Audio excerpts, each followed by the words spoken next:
Boa noite, irmãos. Todo mundo vivo, graças a Deus, mais uma semana aí. Não sei se você se lembra o tema que a gente está falando esse mês, né? É sobre descansar em Deus. A gente tentou falar um pouco sobre ansiedade, alguns conceitos mais técnicos sobre como isso afeta a nossa vida. E é muito estranho, né, irmãos? Porque a gente tem que meio que ficar relembrando essa temática, assim como tantas outras coisas, várias vezes na nossa vida. Isso não é algo que vem, a palavra de Deus simplesmente resolve e aí acabou. Agora eu era uma pessoa ansiosa e não sou mais.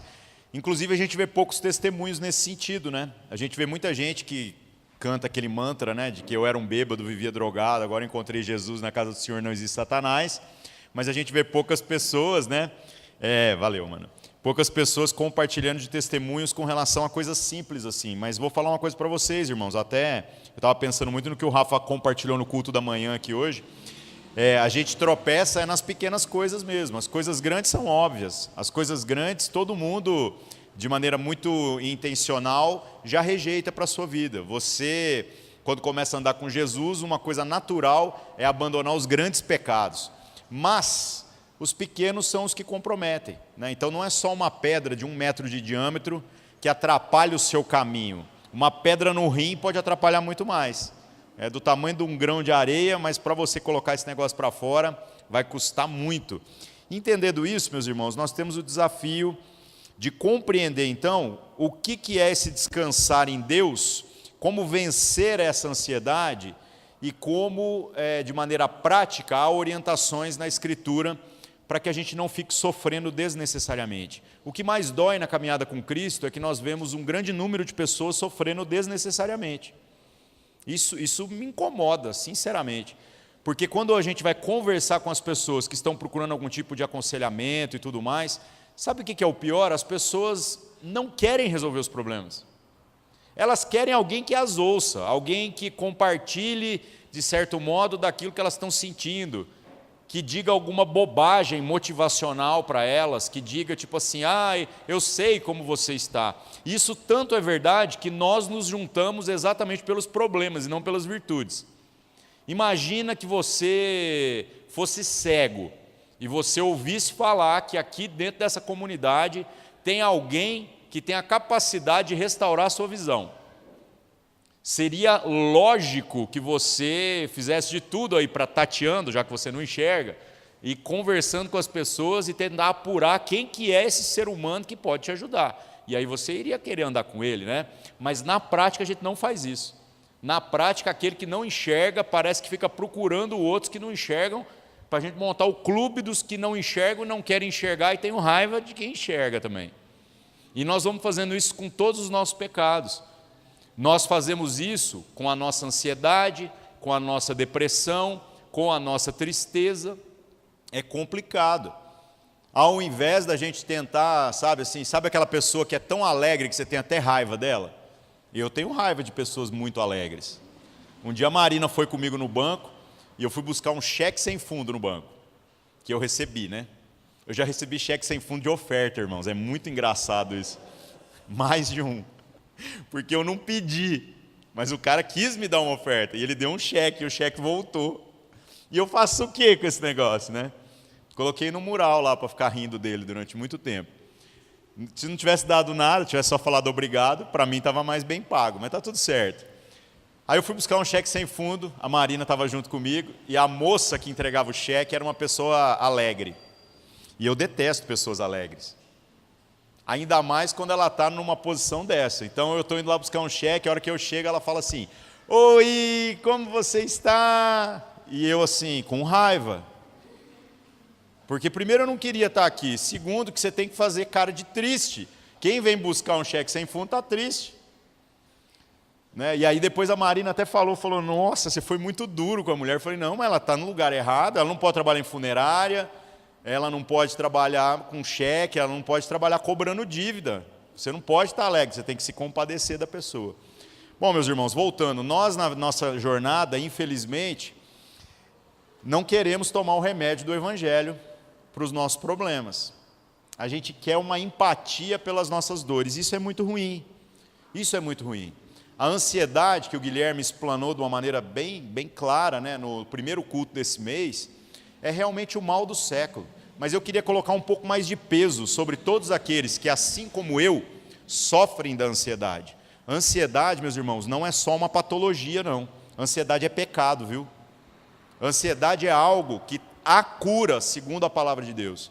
E se nós não nos posicionarmos, nós vamos sofrer desnecessariamente. Vamos pensar, será que as nossas dores são genuínas ao ponto de serem legítimas? As nossas dores são únicas a ponto da gente achar que Deus, por alguma razão, nos abandonou, Deus, por alguma razão, nos colocou em circunstâncias que haja assim, motivos lícitos para que a gente sofra o que nós estamos sofrendo? E para a gente não ter dúvidas a respeito disso, eu comecei a pensar em personagens bíblicos e sobre como esses personagens sofreram em circunstâncias adversas que dariam todas as razões para que eles morressem de ansiedade, e ainda assim a gente vê que esses homens, mulheres, eu pensei em vários, depois tive que dar uma peneirada, né? E eles conseguiram vencer, entre aspas, né?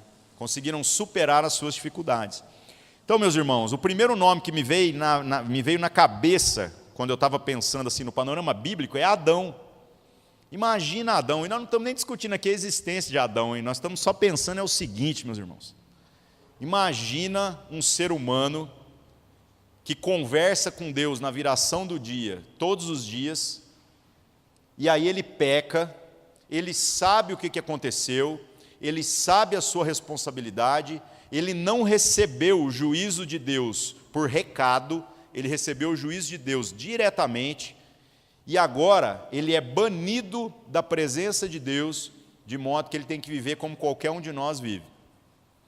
Aí esse cara, na cabeça dele, o que deve se passar é algo muito simples, né? A única coisa que eu preciso fazer é viver como alguém que genuinamente se arrependeu daquilo que fez, porque ele conhece Deus, ele sabe que Deus é extremamente misericordioso, ele sabe que Deus não deseja a danação de Adão.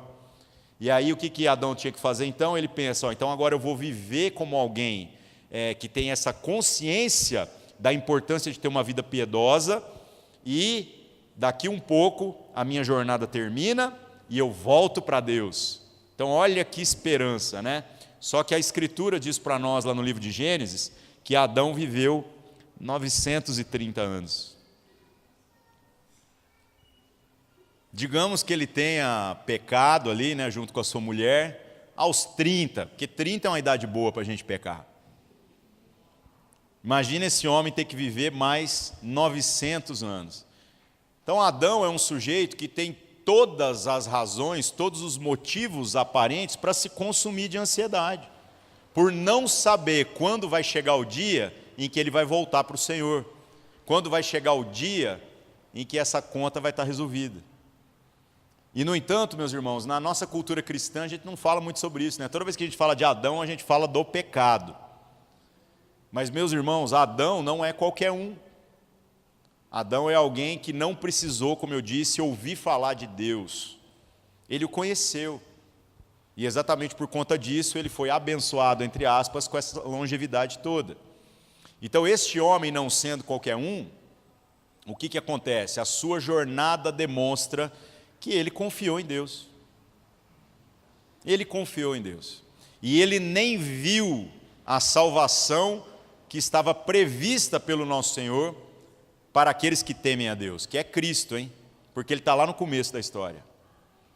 Mas a jornada de Adão demonstra que ele confia em Deus. Eu digo isso porque não há registros de como que Adão, uma vez que se sujou com o pecado, tenha optado voluntariamente por viver na lama, muito pelo contrário. Então Adão era um homem especial. E a ansiedade não matou Adão, ele viveu bastante. Ele morreu de velhice. Outro homem que me veio à mente é Abraão. Alguém também que aparece como um homem que ouve Deus, um homem que tem um direcionamento claro de Deus com relação a diversas promessas, e muita gente é ansioso por causa de promessa, por causa daquilo que às vezes Deus falou, ou por causa daquilo que você empenhou uma palavra. e depois você fica morrendo de ansiedade, não sabendo se vai dar conta de sustentar essa palavra, ou se os outros vão dar conta de sustentar a palavra para com você. Agora Abraão, meus irmãos, recebe uma promessa que para começar já é absurda, de que Deus abençoaria todas as famílias da terra a partir de um homem velho, broxa, literalmente, não tinha Viagra, tá? Então ele estava enrolado mesmo, com uma mulher estéril e também idosa, ou seja, todas as condições adversas. Você acha que esse homem não ficou ansioso? Tem todos os motivos, tanto que ele até tentou ajudar Deus, né? Com o apoio da mulher, resolveu fazer um filho na serva. Que ideia de jirico, né? Pois Deus vem e conserta, Deus vem e explica e clareia. E qual é o testemunho que nós temos a respeito da vida de Abraão? De que Abraão, sendo amigo de Deus, se torna o pai da fé. A fé é o oposto da ansiedade. A fé é a confiança que transcende aquilo que se enxerga, que transcende o circunstancial. E nós vemos isso como um ápice na vida de Abraão, quando Deus pede para ele que ele sacrifique o único filho que ele conseguiu ver agora como tradução visível de uma promessa. Então ele velho, não funcionando direito, com a esposa velha, estéril, ainda assim teve um filho. E aí Deus pegou e falou, então oferta ele, vai lá, leva no monte que eu vou te mostrar, e vamos ofertar esse moleque aí. Um moleque que, segundo os estudiosos, pode ter entre 12 e 15 anos, um velho de mais de 100, então a teoria aponta para a ideia de que não basta para ele levar o moleque lá, ele precisa convencer o moleque, porque eu não consigo imaginar um velho de 100 anos amarrando um moleque de 15 anos. Então pensa que homem que é esse, hein? Que tamanha convicção é essa no entendimento dele, que ele consegue não só levar o filho, como explicar para o filho o que está acontecendo. E aí o que acontece?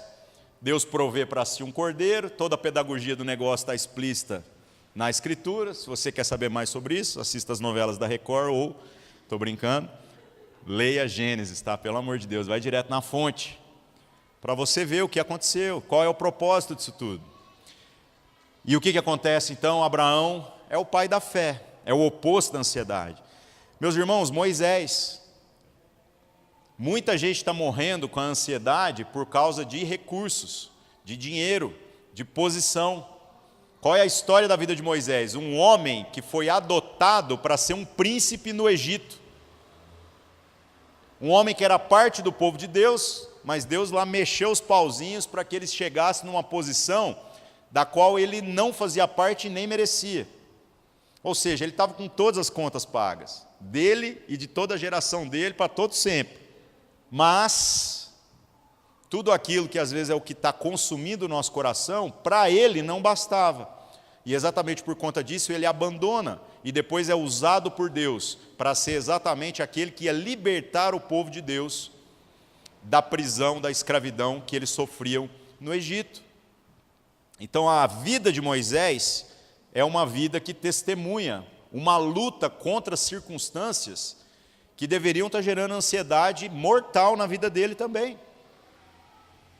Porque tendo as condições, ele entendeu que agradaria mais a Deus se abrisse mão delas.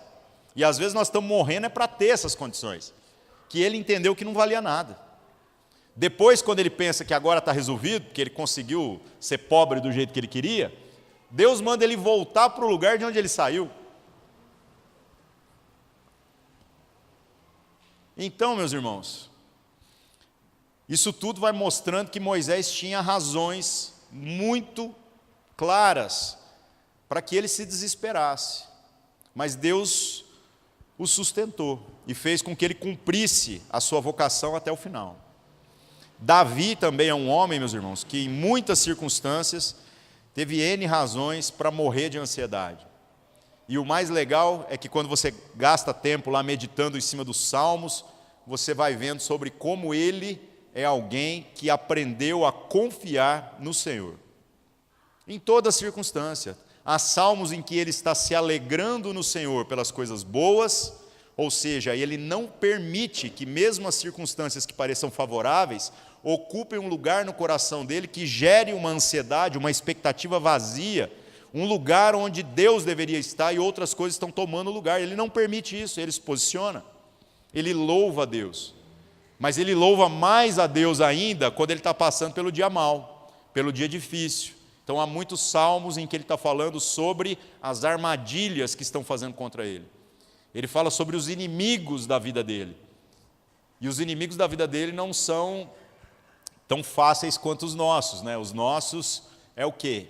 A cobiça, é aquilo que os nossos olhos percebem, é aquilo que nós somos levados a desejar.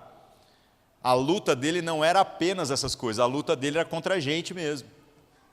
A cabeça dele estava a prêmio o tempo todo, então ele tinha muitas razões para não dormir o sono tranquilo.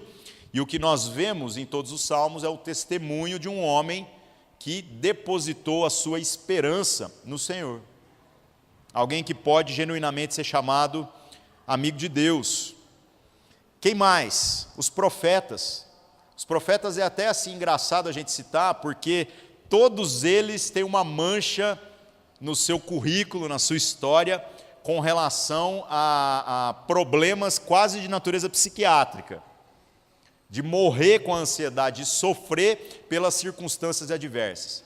E, no entanto, todos os profetas foram sustentados pela potente mão de Deus para que cumprissem a carreira que foi proposta, para que não vacilassem naquilo que eles foram chamados. Elias, meus irmãos, é um homem que experimentou do poder de Deus através da vida dele. E a grande depressão de Elias, sabe quando que acontece? Não é antes dele ver o poder de Deus, através da vida dele, é depois. Então pode ser que entre nós hajam pessoas que ficam pensando assim, mas se Deus interferisse na minha vida, e fizesse algo de natureza sobrenatural, então a minha crise passaria. Eu vou te dizer uma coisa, não passa. Porque esse homem foi usado poderosamente, e a crise dele veio depois disso. Quantas experiências nós, nessa comunidade mesmo, já testemunhamos com o poder de Deus, e como a gente tem insistido nisso, o que realmente mudou a nossa vida não foram as experiências com o sobrenatural, meus irmãos. O que mudou a nossa vida foi o conhecimento da palavra. É a palavra que muda, que gera fé, que combate a ansiedade.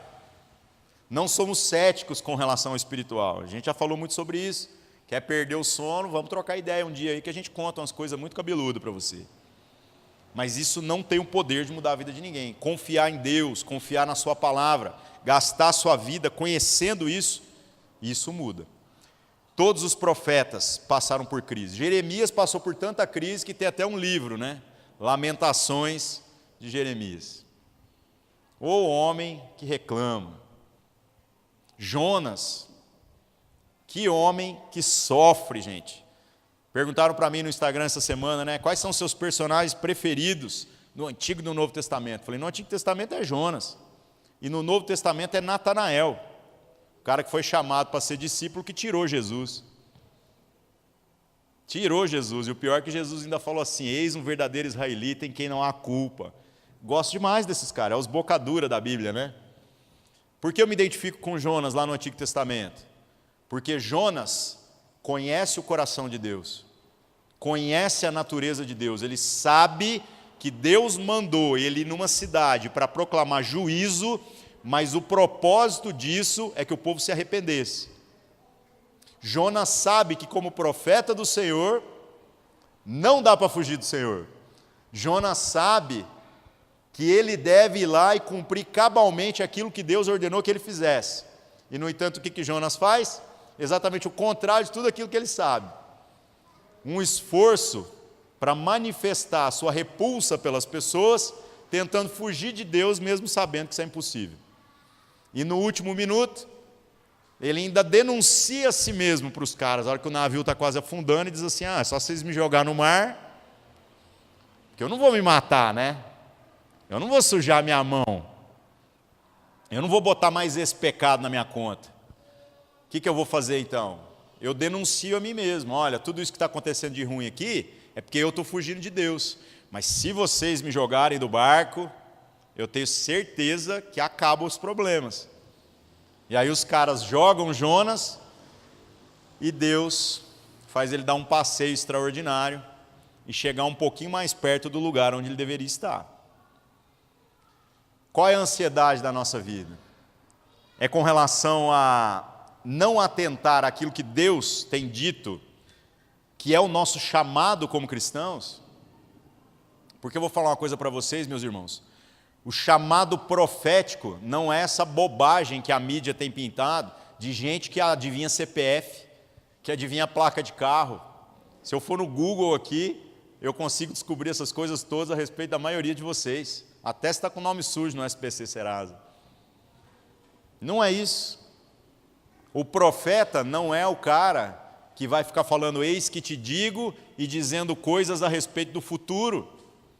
Isso é outro tipo de coisa, que inclusive é até condenada na Escritura. Não é esse adivinho. O profeta é aquele que traz a vontade de Deus de maneira clara e compreensível para os demais. Agora, onde está a vontade de Deus?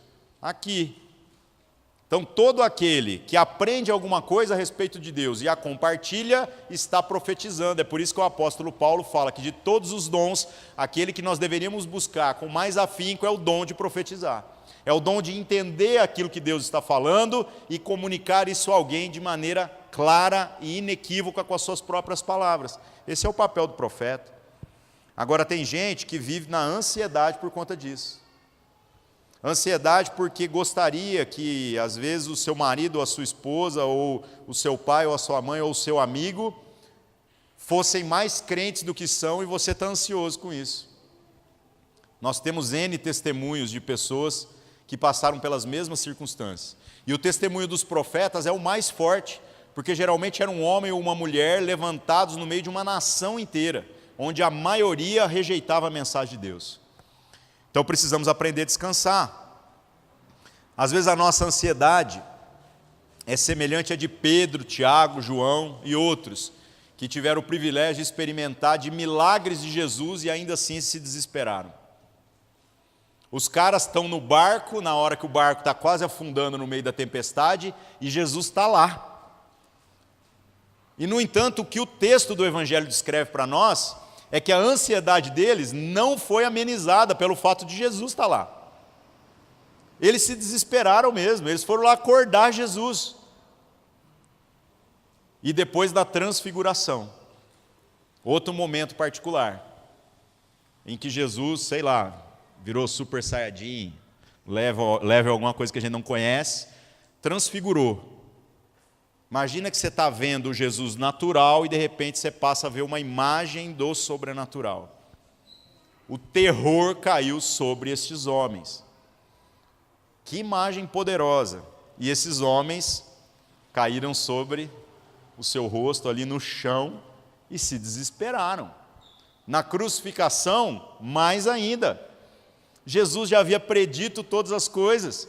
Jesus havia falado para eles que depois de 3 dias ele voltaria. E, no entanto, o que esses caras fizeram? Fugiram. Muitos motivos.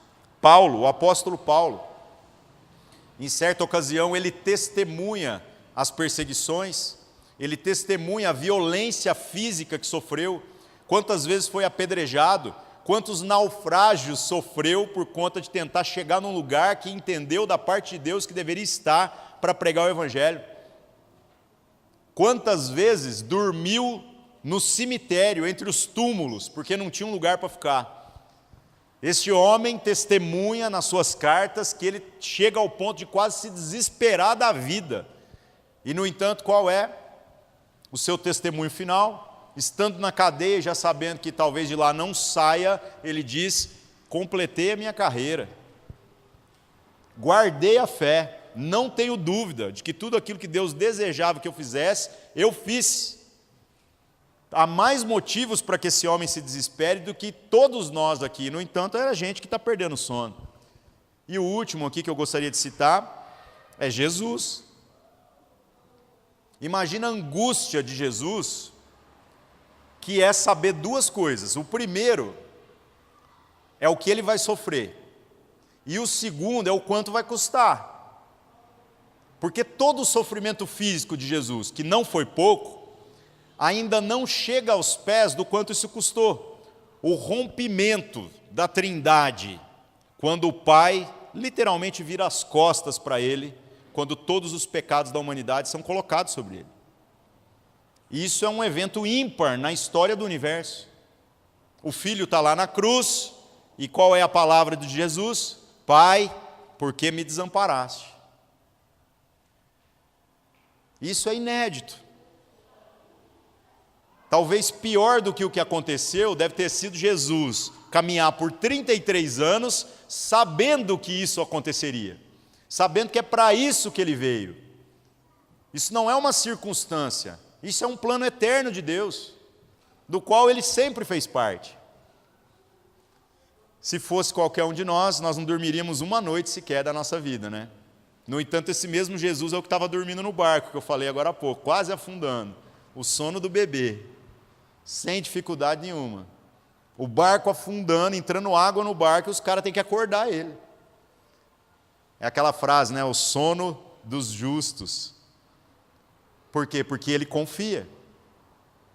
E ele confia, obviamente, porque ele é um com o Pai. Meus irmãos, a ansiedade no nosso coração, como diz lá em Provérbios 12, 25, ela realmente nos abate. Ela nos derruba, ela nos mutila, ela arrebenta com a alegria da nossa vida. E aí a gente não consegue progredir nas coisas que a gente deveria estar progredindo. Eu andei dando uma pesquisada essa semana e achei umas coisas muito interessantes. Há muitos rabinos anteriores a Jesus que falam a respeito da questão da ansiedade. A cultura judaica, ela acaba sendo muito comportamental.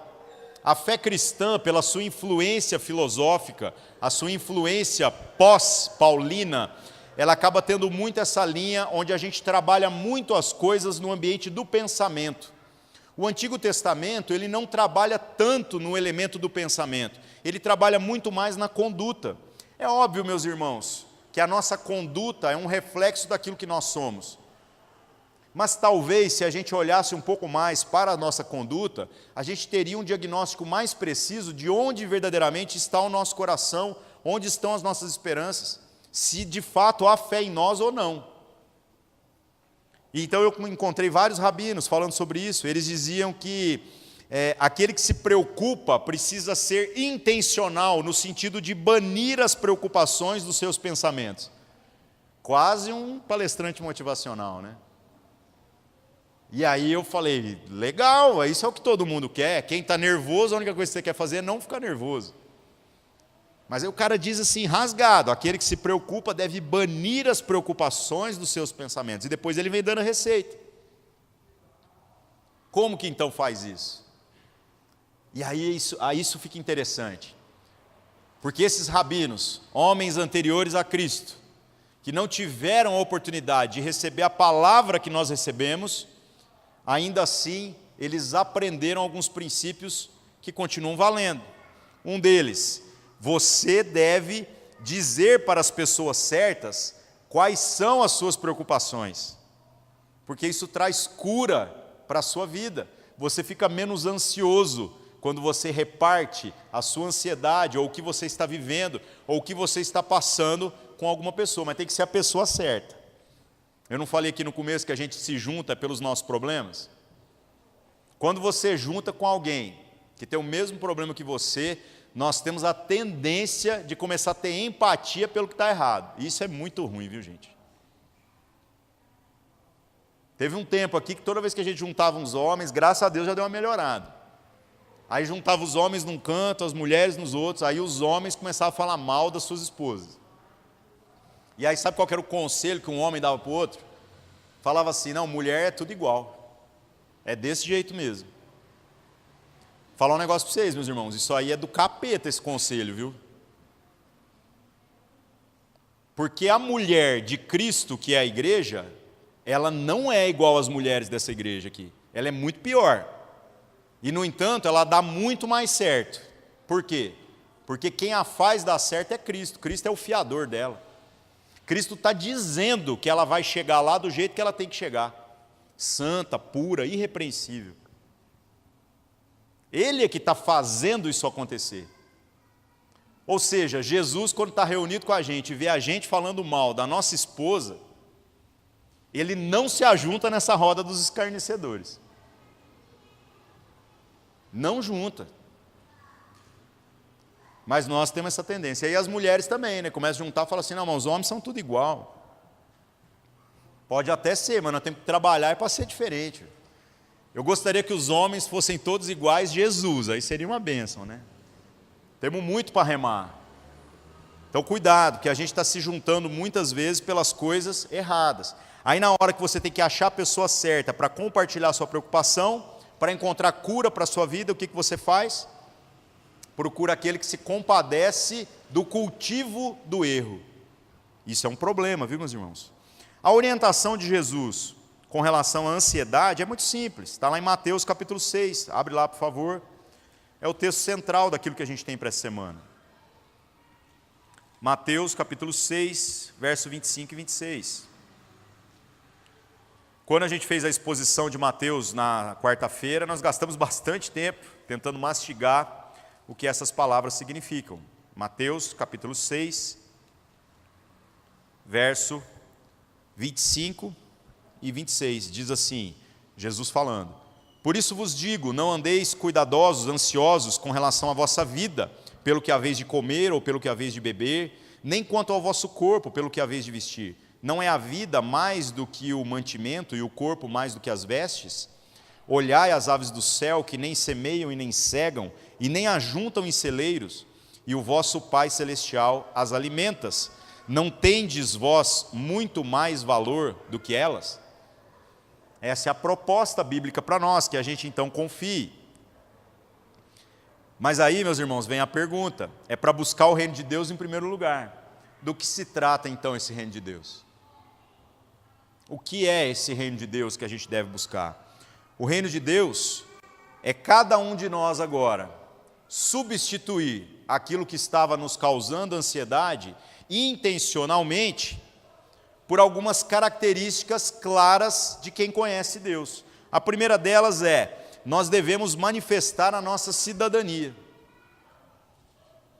Ou seja, quem é de Deus, quem é cidadão do céu, foi feito cidadão do céu, deve viver como tal. Porque nós não estamos aqui para ficar fazendo propaganda positiva de Jesus para ver se as pessoas animam de ir para o céu. Isso é bobagem. Nós estamos aqui para testemunharmos aquilo que nós cremos, segundo a palavra, que já é uma realidade na nossa vida. Então é para ser e não necessariamente fazer. Um cidadão do céu vive como um cidadão do céu. E se isso não está acontecendo na sua jornada, tem alguma coisa errada. Algo precisa ser revisto. Tem que parar e reavaliar. Porque viver de outra forma não te sustenta a médio e longo prazo. Aí quando as coisas derem errado, você vai ficar ansioso, você vai ficar desesperado. E sabe por quê? Porque Deus não tem compromisso em resolver os seus problemas do jeito que é conveniente para você. Deus tem compromisso com a palavra dele. Então, quando nós estamos na sua palavra, a gente fica muito mais tranquilizado. Por exemplo, Jesus deixou claro, ele falou assim, no mundo passareis por aflições. Essa promessa ninguém gosta. Aquela caixinha de promessa que você tira lá um versículo todos os dias, você compra em qualquer livraria, não tem essa parte. No mundo passareis por aflições. Todo mundo só quer a segunda parte. Que ele fala, tem de bom ânimo, eu venci o mundo. É engraçado como a vitória de Jesus sobre o mundo não tirou as aflições. Não nos poupou. Ele está dizendo, no mundo vocês vão passar por aflições. Quando nós estamos genuinamente manifestando a nossa cidadania em Deus, nós agora como cidadãos dos céus, meus irmãos, tudo muda. A gente passa pelas aflições, mas de maneira diferente.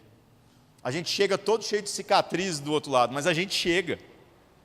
Nós não morremos pelo caminho. Isso é algo que nós precisamos ser intencionais nessa busca pelo reino de Deus. Outra coisa, nós precisamos ter comprometimento com os interesses do Senhor. Isso é uma coisa também que os cristãos da nossa geração têm muita dificuldade. Porque nós sempre dizemos assim, eu preciso fazer tal coisa, porque eu entendo que a consequência de não fazer tal coisa é A, B, C. Só que isso, meus irmãos, não é necessariamente fé em todos os momentos.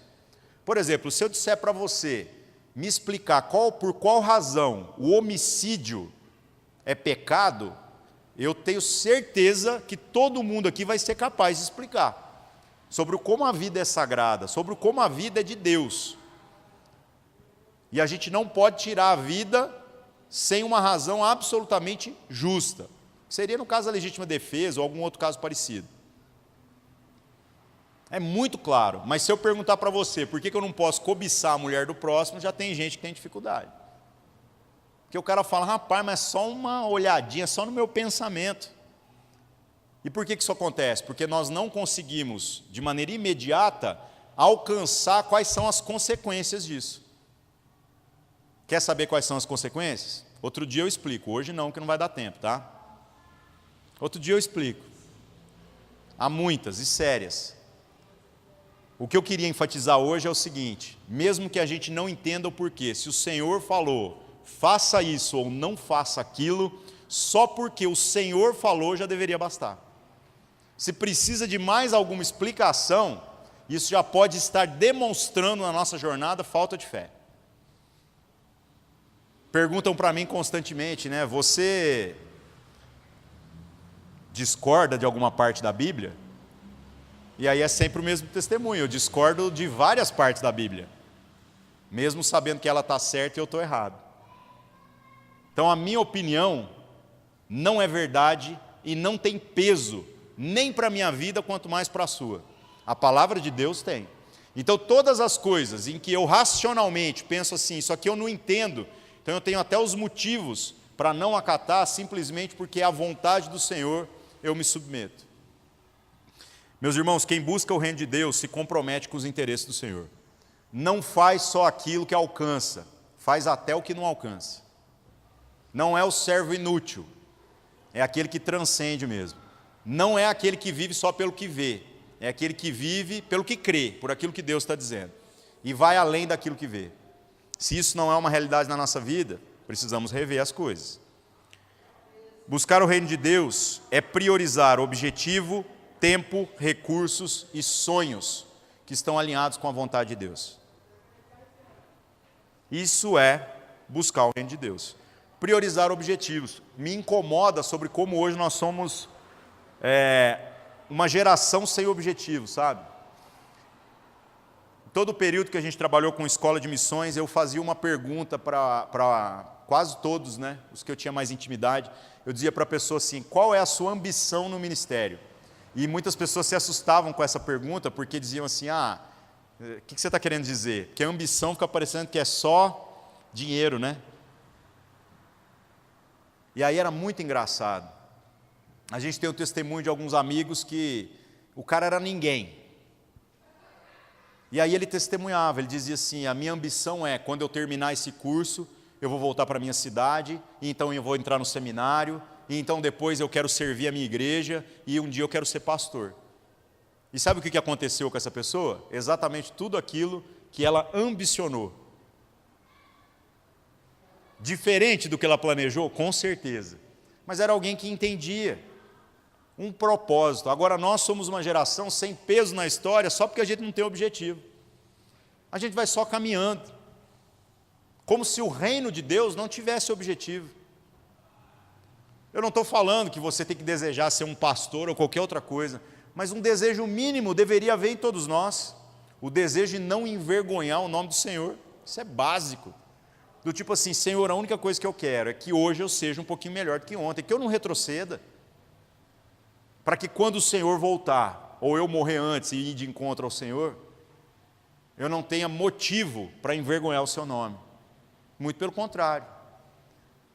Essa deveria ser a ambição fundamental de todos nós. Então, objetivos, tempo. Eu não tenho tempo. Me ofende esse tipo de comentário, sabe? Fica parecendo que a gente dorme até 3 horas da tarde, que a gente não faz nada. Nós estamos aqui fazendo uma manobra para ir ver o Tim Keller lá em São Paulo. E vou falar um negócio para vocês, irmãos. Tem que pôr dinheiro. A gente ganha umas ofertas para ajudar, mas tem que pôr dinheiro, tem que sacrificar tempo. Custa para todo mundo, meus irmãos. É isso mesmo. Sabe quando vai estar sobrando tempo para você? Nunca.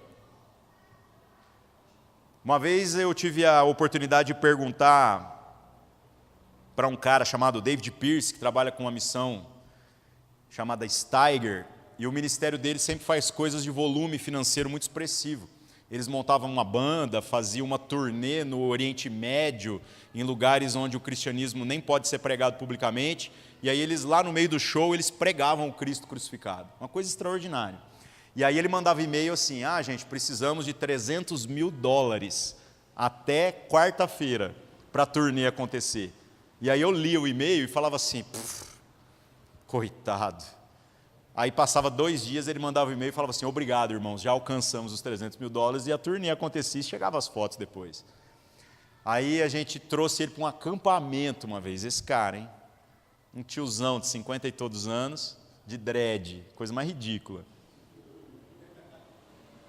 E aí eu perguntei para ele assim, David, como é que você faz para lidar com a falta de pessoas, de mão de obra para trabalhar, a falta de dinheiro, a falta de tempo? E sabe qual foi a resposta dele?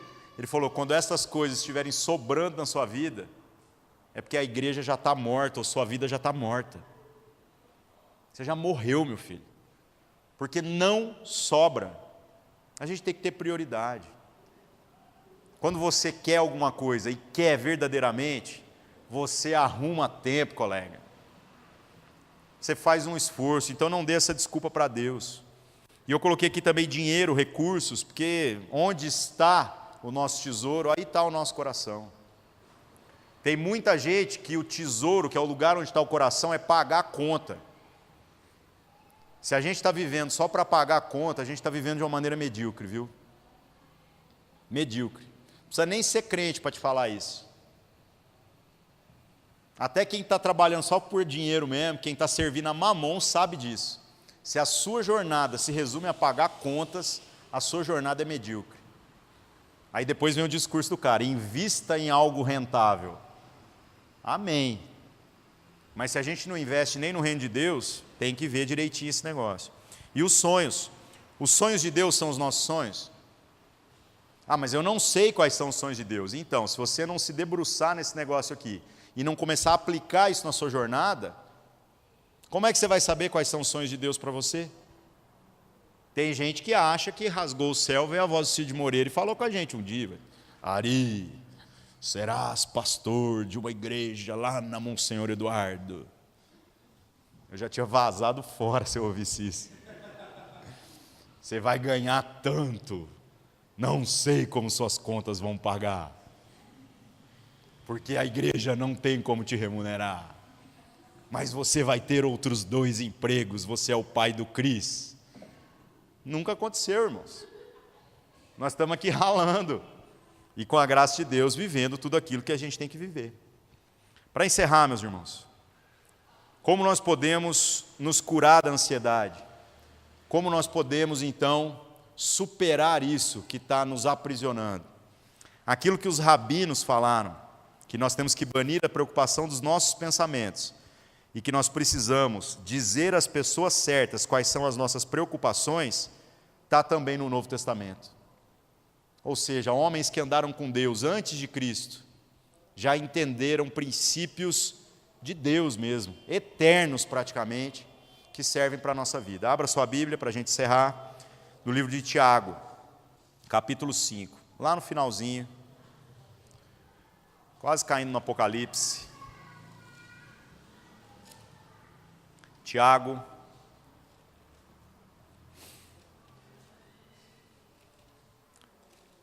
capítulo 5, verso 15 e 16. E aqui eu preciso dar uma explicação antes da gente ler. Muita gente usa esse texto pensando apenas que a gente está lidando com pecado ou com doença de natureza física. Mas a ansiedade que impede que a gente descanse no Senhor, ela é uma doença, viu, meus irmãos? Ela é uma doença que pode ser derivada em outras ainda.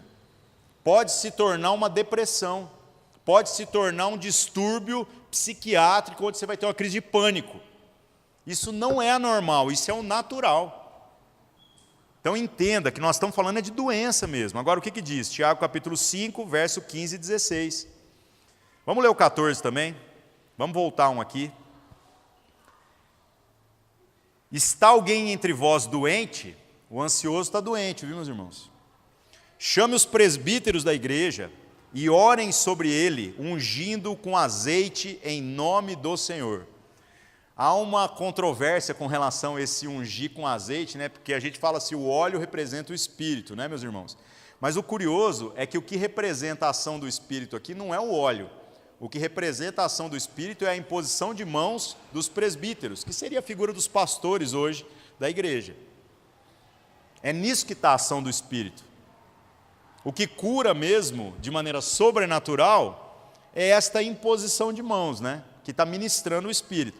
Aí você fala, mas então por que o azeite? Porque o óleo no Novo Testamento, sabe o que ele representa de maneira prática? Remédio. Quando você tinha uma ferida, uma doença, você ungia a pessoa. Então o que nós estamos dizendo aqui é o seguinte, não despreze os tratamentos que você tem à disposição aí. Se eu tiver com dor de cabeça, então eu posso te ligar e aí você põe a mão na minha cabeça e vai ser curado? É mais ou menos isso. Você toma Neosaldina, e aí a gente põe a mão e aí você vai ser curado. Isso também vale para todas as demais doenças que podem estar nos acometendo, inclusive as da alma. Eu mesmo já testemunhei tantas vezes aqui, irmãos, quanto tempo eu tive que fazer acompanhamento psiquiátrico. Por causa de quê? Ansiedade. Por não conseguir descansar no Senhor. E no final, depois de tantos anos, e tomando remédio, e passando pela luta toda, chegamos num diagnóstico. E o diagnóstico é que o problema da minha vida eram duas mulheres, a Marina e a igreja. E aí o conselho que o mundo me dá é, largue as duas. Mas o conselho que a Escritura me dá é, eu não posso abandonar nenhuma das duas. Onde eu encontro alívio, por o meu caso específico, depois de ter trilhado toda essa jornada, depositar minha confiança em Deus.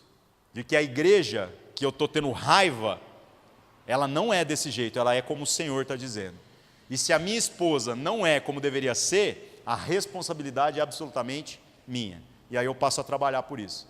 Aí como a culpa é minha e não é normal ter raiva de si mesmo, você passa a descansar. Porque quando a culpa era dela, era muito fácil eu ter raiva. Agora, quando a culpa é minha, é diferente. Que a culpa sendo minha, eu sei que depende só de mim para que o contexto mude. Então, meus irmãos, o óleo aqui, o azeite, representa o remédio. Então o texto está dizendo, chame a igreja, orem sobre ele, mas tome o remédio. Verso 15, a oração da fé salvará o doente. Viu? Não é necessariamente o remédio, é a oração da fé. E o Senhor o levantará.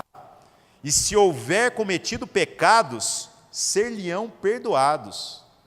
Olha que coisa legal, hein?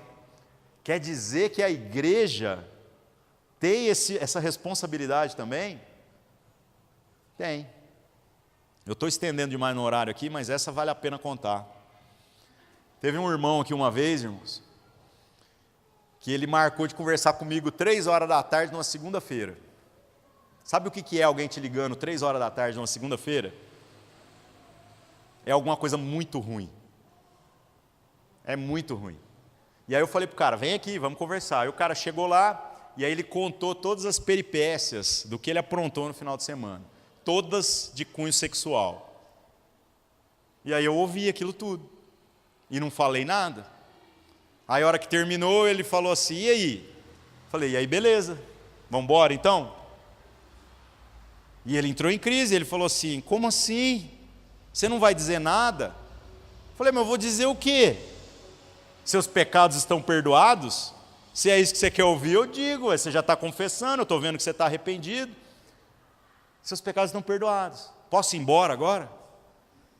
E aí o cara falou assim, não, mas eu esperava mais.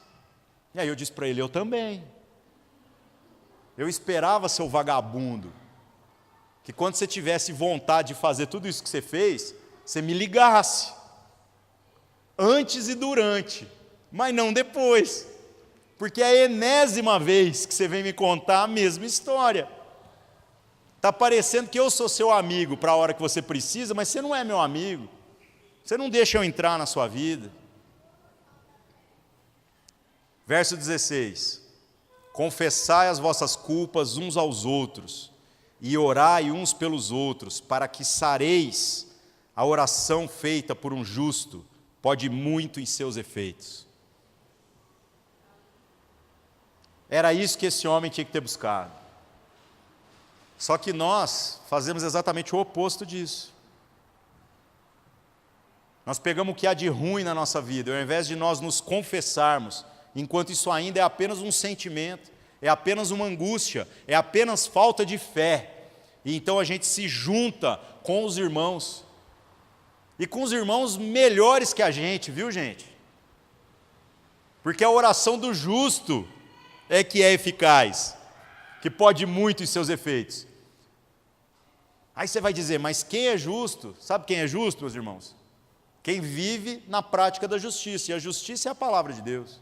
Então pode ser que se passar a lupa na minha vida, não vai encontrar o tanto de justiça que você gostaria que encontrasse. Mas quando nós estamos juntos, e nós nos tornamos agora aqueles que assumem a responsabilidade de zelar pela vida uns dos outros, a justiça de Deus se manifesta entre nós. Então quer ser curado? Confessa. Para as pessoas certas, os rabinos não estavam errados. E isso vale também para a ansiedade. Vale. Tudo que Deus precisava fazer para te curar destas coisas da alma, já está entre nós. Quem encontra um amigo, encontra um tesouro mesmo, viu? Alguém que você pode rasgar a sua vida, o seu coração, e dizer o que te aflige, o que você está sofrendo. Alguém que vai estar com você quando tiver tudo bom ou quando tiver tudo ruim. Se você está esperando outra ação sobrenatural para curar essa sua crise, sinto muito, mas provavelmente ela não vai vir. Então, meus irmãos, nós não precisamos sofrer desnecessariamente.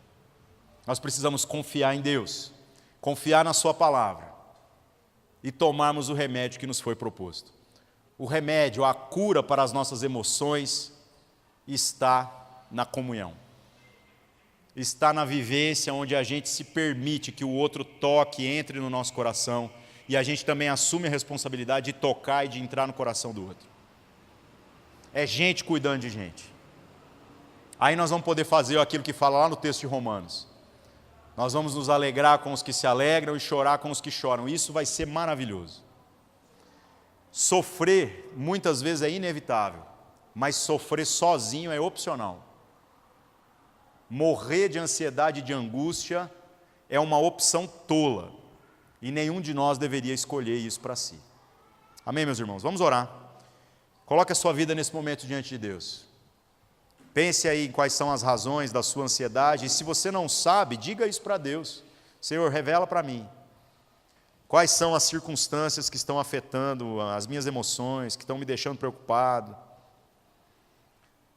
Também faça uma avaliação a respeito do que a gente disse aqui, do que é buscar o reino de Deus. Se na sua vida tem havido empenho mesmo, nesse sentido. E acerta suas contas com Deus nessa noite, meus irmãos. Para que daqui para frente possa ser diferente. Amém? Vamos orar. Senhor nosso Deus, em nome de Jesus, mais uma vez nessa noite nos colocamos na sua presença, apresentando a vida de cada um que está aqui presente, a vida de cada um que está aqui com as suas dores, as suas angústias, as suas crises existenciais. O Senhor sabe de todas elas, Pai. Nada que nós estamos sofrendo é mistério para o Senhor. Nada que nos acometeu de surpresa foi surpresa para o Senhor, Pai. O Senhor tem bons planos a nosso respeito. E, no entanto, nem sempre a gente parece que está vivendo de maneira a facilitar com que aquilo que seja a manifestação da sua vontade aconteça na nossa realidade. Nessa noite pedimos que o seu Espírito Santo traga ao nosso entendimento uma consciência clara a respeito da importância de buscar o teu reino. Que a gente possa transcender os elementos litúrgicos da vida da igreja. Entender que o louvor não é algo místico para o Senhor, mas é o privilégio de cantar junto. A gente entender que as ofertas não é sobre como podemos comprar bênçãos, porque o Senhor não está à venda, mas é sobre como nós manifestamos entendimento, maturidade e compromisso com a sua obra. E sobre como a palavra, por mais que seja uma repetição pela enésima vez de algo que a gente acha que está careca de saber, ainda assim ela é poderosa para trazer a nós alguma coisa que a gente ainda não tenha recebido, porque a palavra vem do Senhor, Pai.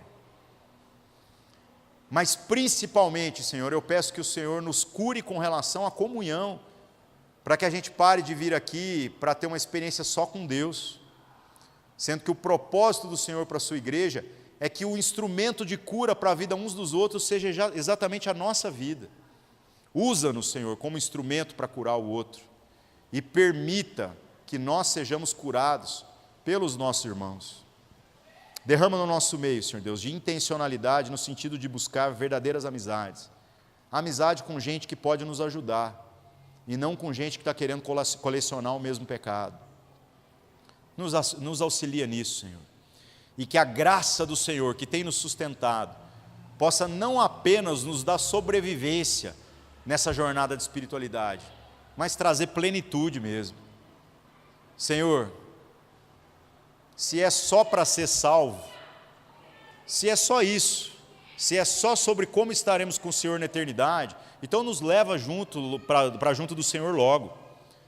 Mas se é sobre como nós podemos viver essa plenitude todos os dias da nossa existência sobre a face da terra, então nos dê a capacidade de transcender as nossas angústias emocionais e verdadeiramente descansar no Senhor, Pai.